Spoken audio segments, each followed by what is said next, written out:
ሰላም ጤና ይስጥልኝ ውድና የተከበራችሁ የቻናል ቤተሰቦች ሰላማችሁ ብዝት ይበልልኝ። ዛሬም በአዲስ ቪዲዮ ተከስቻለሁ።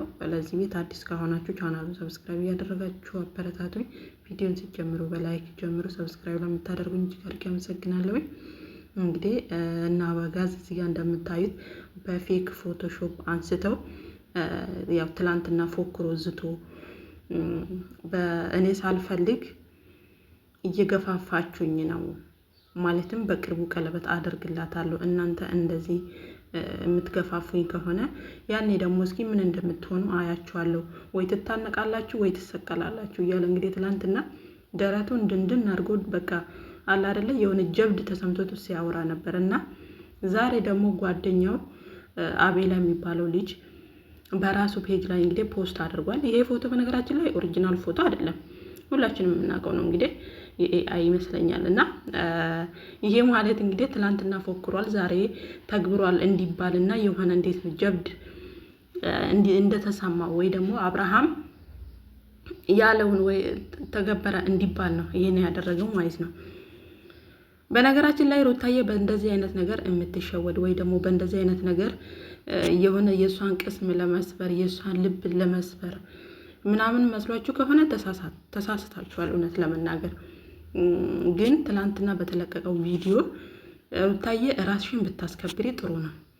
በቃ ጭራሽ እኮ እንዴት ነው አለ አይደለ የተፈላጊነት ስሜት እንዲሰማው እኮ ያደረጋችሁት እናንተ ናችሁ፣ ሜሪና ዳኒ ማለት ነው። እውነት ለመናገር እዛ ጋር የልጁ እናት ቁጭ ብላ ቆማ ወይ ደግሞ ከሱ ጋር ሆና ካጠገቧ ሆኖ ሄርሜላ የተከበረች ሴት ናት ማለት እኮ ምን ያህል ንቀት እንደሆነ አስቡት። እግዚአብሔርን ነው የምላችሁ። እነሱ ባይኖሩ አንቺን በክብር አውራሻለሁ።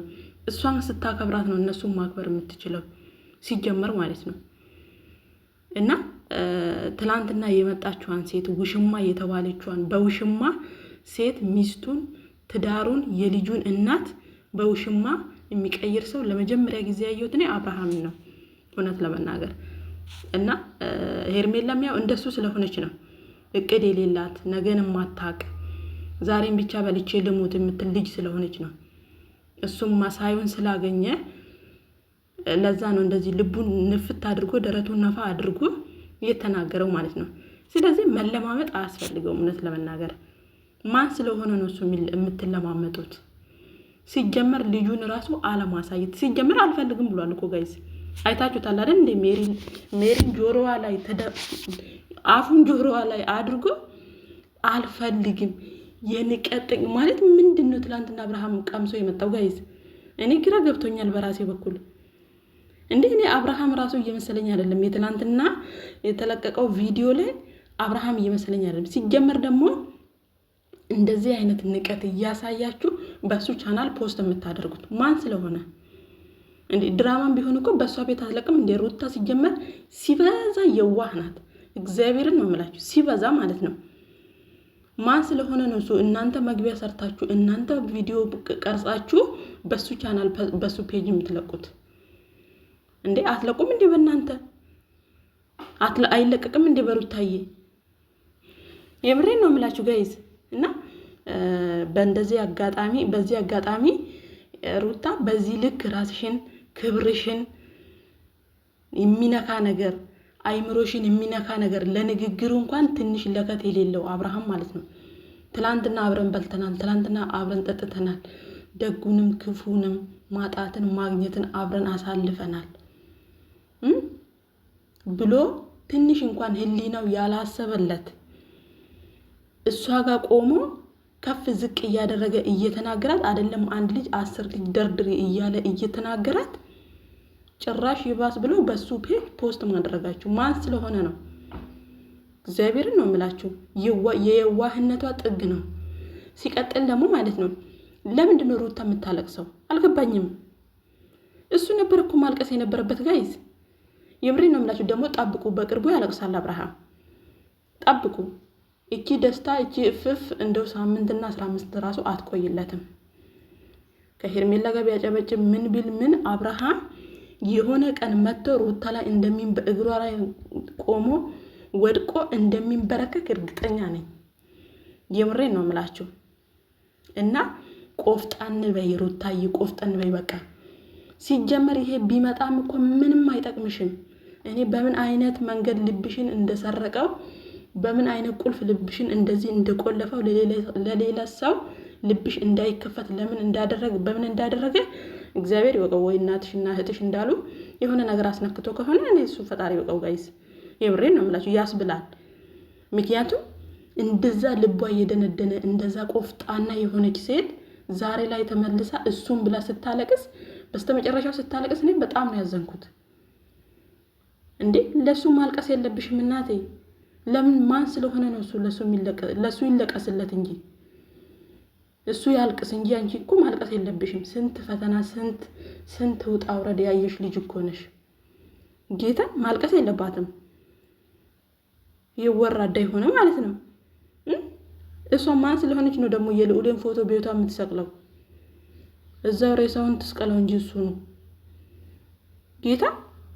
ቀለበት ማድረግ እኮ ብርቅ አይደለም። በነገራችን ላይ ቀለበት አይደለም እኮ አንተ ሽማግሌ ቀለበት አስረ ሽማግሌ ልከ ሰው ሀገር መተ ሰርግ ደግሰ ከዛ በኋላ እኮ ይሄን ትዳር ላይኔ አልፈልገውም ያልክ ሰውዬ እኮ ነክ። በእንደናንተ አይነቱ ወጠጤ ደግሞ ነገ ፕሮግራም ነው ብለህ ቀለበት ብታስር ጣቷን ነው እንጂ የምታስረው ልብክ እኮ ከሷ ጋር አይታሰርም። ገባክ? አዋቂን ሽማግሌዎችን እናት አባታን ያላከበርክ ገባክ? ዛሬ ደግሞ ለሄርሜላ ቀለበት ብታደርግ አይደንቃትም ሩታን። ሲጀመር ለምን ይደንቃታል?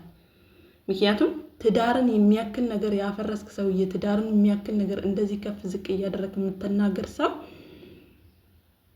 ያንተ ለሄርሜላ ቀለበት ማሰር ለሩታ ይደንቃታል ብዬ አላስብም እኔ። ብዙዎቻችሁ ደግሞ ኮሜንት ቪዲዮን ጨርሳችሁ ሳታዩ 1000 ኮሜንት እግዚአብሔርን ነው የምላችሁ ቤተሰብ 1000 ኮሜንት ቪዲዮን ጨርሶ ሳያይ ወይኔ ኧረ ተረጋጉ። ጌታ ቪዲዮ ጨርሰው ሳያዩ በእልልታ ጋይዝ ሰፈሩን ቀወጡት። መቼም መጨረሻ ላይ ቪዲዮን ጨርሳችሁ ያያችሁ ጊዜ ኮሜንታችሁን ሄዳችሁ እንደምትደልቱ እርግጠኛ ነኝ። ምክንያቱም እዛ ጋር የተፈጠረው መግቢያው ሌላ፣ መጨረሻው መሀከለኛው ሌላ፣ መጨረሻው ሌላ። ተረጋግታችሁ ቪዲዮ መጨረሻውን ማየት፣ ያለበለዛ ደግሞ ኮሜንት ያለ መኮመት። እነሱ ርዕሳቸው ሌላ ነው፣ መግቢያቸው ሌላ ነው፣ መሃሉ ሌላ ነው፣ መጨረሻው ሌላ ነው። አንድ ቪዲዮ ላይ የተለያየ 3 ርዕሶች ሊኖሩ ይችላሉ። ገባችሁ? ርዕሱን እና ታምፕሌኑን አይታችሁ ሄዳችሁ ኮሜንት የገጠገጣችሁ ሰዎች በስመ አብ 1000 ኮሜንት አስቡት ጋይስ ጌታ። እና አብርሃም የሆነ ጀብድ እንደ ጀብድ ይሄ ቀለበት ማድረግ ፎቶሾፕ፣ ይሄ አሁን አቤላ ነው ፖስት ያደረገው። ምንም የሚደንቅ ነገር የለም፣ ኤአይ ነው። ስለዚህ ሩታዬ ደግሞ ለእንደዚህ አይነት ልፍስፍስ ወንድ ብለሽ አይደለም እንባ እንደ ውሃ እንኳን መጠጣት የለብሽም ለዚህ ሰው። የምሬ ነው የምላችሁ ጋይስ። እና ወዶችዬ ለዚህ ቤት አዲስ ከሆናችሁ ቻናሉን ሰብስክራይብ አድርጉ። ሩታዬንም አበረታቷት። ጠንካራ ሆና ማየት እንፈልጋለን። እንግዲህ የተሻለው እንደሚሰጣት ፈጣሪ